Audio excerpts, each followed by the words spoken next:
ನಮಸ್ಕಾರ, ನಿಮ್ಮ ಪ್ರೀತಿಯ ಮುರುಘಾ ಮಾತಾಡೋದು. ಇವತ್ತು ಕೈಗೆ ಇದೊಂದು ಅವಾರ್ಡ್ ಕೊಟ್ಟಿದ್ದಾರೆ, ಬಹಳ ಖುಷಿ ಆಗ್ತದೆ.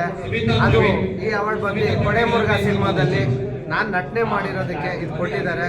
ಈ ಅವಾರ್ಡ್ ಕೊಟ್ಟವ್ರಿಗೆ ನಾನು ಥ್ಯಾಂಕ್ಸ್ ಹೇಳೋಕ್ಕೆ ಇಷ್ಟಪಡ್ತೀನಿ. ಈ ಅವಾರ್ಡ್ನ ಇಡೀ ನನ್ನ ಕರ್ನಾಟಕ ಜನ, ನನ್ನ ಅಣ್ಣ ತಮ್ಮದು ಅಕ್ಕ ತಂಗಿಯರಿಗೆ ಡೆಡಿಕೇಟ್ ಮಾಡ್ತೀನಿ. ಸರ್, ನಿಮ್ಮ ಸಿನಿಮಾ ಜರ್ನಿ, ಯಾಕಂದರೆ ನಾವು ಸೀರಿಯಲಲ್ಲಿ ತುಂಬ ನೋಡಿದ್ದೀವಿ, ನಿಮ್ಮನ್ನು ತುಂಬ ಸಕ್ಸಸ್ ಆಗಿದ್ದಾರೆ. ಸಿನಿಮಾ ಎಕ್ಸ್ಪೀರಿಯನ್ಸ್ ಆಗಿತ್ತು ಸರ್? ಸರ್, ನನ್ನ ಫಸ್ಟ್ ಫಿಲ್ಮ ಬಂದು ರಾಣಿ ಮಹಾರಾಣಿ. ಚಿಕ್ಕ ವಯಸ್ಸಲ್ಲೇ ಬಂದು ಆ್ಯಕ್ಟಿಂಗ್ ಸೇರಿದ್ದು. ಆ ಹುಚ್ಚು ಮನೆಯಿಂದ ದುಡ್ಡು ತೊಗೊಂಡು ಬಂದು ಒಂದು 15,000 ರೂಪಾಯಿ, ಅವಾಗೆ 92, 93 ಒಂದು 15,000 ರೂಪಾಯಿ ಮನೆಯಿಂದ ಕಳ್ತನ ಮಾಡ್ಕೊಂಡು ಬಂದು ಮುಂಡಾಡಿಪಳ್ಳಿ ಪ್ಯಾಲೇಸಲ್ಲಿ ಯಾರೋ ಒಬ್ಬ ಮ್ಯಾನೇಜರ್ ಅಂತ ಹೇಳ್ಬಿಟ್ಟು ನನಗೆ ಪ್ರೊಡಕ್ಷನ್ ಮ್ಯಾನೇಜರ್ ಅಂತ ಉಂಡೆನಮ್ಮ ಆಗ್ತ. ಅಲ್ಲಿ ಎಲ್ಲೋ ಒಂದು ಕಡೆ ನಿಂತ್ಕೊಂಡು ನೋಡಿದಾಗ ನಾನು ಆ ಸಿನಿಮಾದಲ್ಲೇ ಇಲ್ಲ, ಅಯ್ಯೋ ಮಾಡಿದ್ದೀನಲ್ಲ ರಾಣಿ ಮಹಾರಾಣಿ ಅಂದ್ಕೊಂಡಿದ್ದೆ.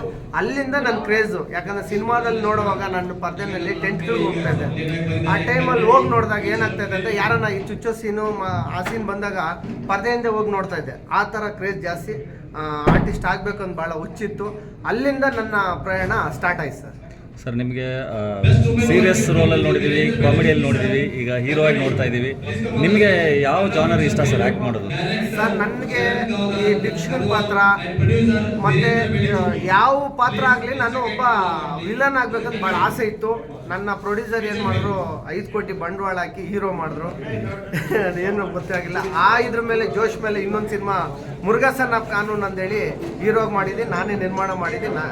ಒಂದು ರಿಲೀಸ್ ರೆಡಿ ಇದೆ ಸರ್. ಈಗ ಮುರುಘಾ ಸನ್ ಆಫ್ ಕಾನೂನ್ ಈಗ ನೆಕ್ಸ್ಟ್ ಫಿಲ್ಮ್ ನಿಮ್ಮದು ರಿಲೀಸ್ಗೆ ರೆಡಿ ಆಗ್ತಾ ಇದೆ. ತುಂಬ ಅದ್ಭುತವಾಗಿ ಟ್ರೇಲರ್ ಎಲ್ಲ ಬಂದಿದೆ, ನೋಡಿದ್ವಿ. ಸೊ ಅದ್ರ ಬಗ್ಗೆ ಏನು ಹೇಳೋಕ್ಕೆ ಇಷ್ಟಪಡ್ತೀರಾ ಸರ್? ಯಾವಾಗೂ ಮತ್ತು ಏನು ಥರ ಕಂಟೆಂಟ್ ಇದೆ ಅದು? ಸರ್, ಮುರುಘಾ ಸನ್ ಆಫ್ ಕಾನೂನಲ್ಲಿ ನೀವು ಮದರ್ ಸೆಂಟಿಮೆಂಟ್ ನೋಡ್ಬೋದು.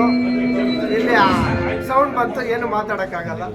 ಮದರ್ ಸೆಂಟಿಮೆಂಟ್ ಇದೆ, ಕಾಮಿಡಿ ಇದೆ, ಮತ್ತು 6 ಫೈಟ್ ಇದೆ, 4 ಸಾಂಗ್ ಇದೆ. ತಿಲ್ಲರ್ ಮಂಜು ಸಾರು, ಶೋಭ್ರಾ ಸಾರು, ವಿನಯ್ ಪ್ರಸಾದ್, ಡಿಂಗ್ರಿ ನಾಗರಾಜು, ಮತ್ತು ಪಟ್ರೆ ನಾಗರಾಜು, ರಮೇಶ್ ಭಟ್ ಸಾರು, ಆಲ್ಮೋಸ್ಟ್ ಕಲಾವಿದ್ರನ್ನ ಹಾಕಿದ್ದೀನಿ ಸರ್. ಚಂದ್ರಪ್ರಭಾ, ಕಾರ್ತಿಕ, ಪಾಟೀಲ, ಎಲ್ಲ ಕಲಾವಿದ್ರನ್ನ ಹಾಕಿ 28 ಜನ ಕಲಾವಿದ್ರನ್ನ ಹಾಕಿದ್ದೀನಿ. ಹೀರೋಯಿನ್ 3 ಜನ ಇದ್ದಾರೆ. ಚಿರೇಶ್ರೀ ಒಂದು, ಮಮತಾ ರಾವತ್ ಒಂದು, ರಚನಾ ಒಂದು, 3 ಜನ ಹೀರೋಯಿನ್ ಇದ್ದಾರೆ ಸರ್. ಸೊ ಒಂದು ಅದ್ಭುತವಾದ ಸಿನಿಮಾ, ಎಂಟರ್ಟೈನ್ಮೆಂಟ್ ಸಿನಿಮಾ ರಿಲೀಸ್ಗೆ ರೆಡಿ ಆಗ್ತಾ ಇದೆ. ಸೊ ಈಗ ನಿಮ್ಗೆ ಅವಾರ್ಡ್ ಬಂದಿದೆ, ಅವಾರ್ಡ್ ಬಗ್ಗೆ ಏನು ಹೇಳ್ತೀರಾ ಸರ್? ಏನು ಖುಷಿ ಪಡ್ತೀರಾ ಸರ್? ನನಗೆ ಈ ಅವಾರ್ಡ್ ಬಗ್ಗೆ ಹೇಳ್ಬೇಕಂತ ಎಲ್ಲ ಹೀರೋಗಳು, ದೊಡ್ಡ ಹೀರೋಗಳು ತೊಗೊಳ್ತಾ ಇದ್ರಿ. ಇವತ್ತು ನಾನು ಚಿಕ್ಕ ಒಬ್ಬ ಪುಟ್ಟ ಕಲಾವಿದ ತೊಗೊಂಡಿದ್ದೀನಿ ಅಂದರೆ ನನಗೊಂಥರ ಒಂದು ಖುಷಿ ಆಗ್ತಾಯಿದೆ. ಇದು ನನ್ನ ತಂದೆ ತಾಯಿಗೆ ಮತ್ತು ನನ್ನ ಅಪ್ಪು ಬಸ್ಗೆ ಡೆಡಿಕೇಟ್ ಮಾಡೋಕ್ಕೆ ಇಷ್ಟಪಡ್ತೀನಿ. ಅವಾರ್ಡ್ ಬಂದಿದೆ, ಇದೇ ಥರ ನಿಮ್ಮ ಎಲ್ಲ ಸಿನಿಮಾಗಳಿಗೆ, ನಿಮ್ಮ ಪ್ರತಿಭೆಗೆ ಅವಾರ್ಡ್ಗಳು ಸಿಗ್ತಾ ಹೋಗಲಿ, ಹಾಗೆ ನಿಮ್ಮ ಪ್ರತಿಭೆ ಹೆಚ್ಚಿಗೆ ಆಗಲಿ. ತುಂಬ ಧನ್ಯವಾದಗಳು ಸರ್, ಥ್ಯಾಂಕ್ ಯು. ಇಲ್ಲಿ ಬಂದವ್ರಿಗೆ ಎಲ್ಲರೂ ಅವಾರ್ಡ್ ತೊಗೊಂಡಿರೋರ್ಗು, ಯಾರು ಸಿಕ್ಕಿಲ್ಲ ಎಲ್ಲರಿಗೂ ಒಳ್ಳೇದಾಗಲಿ.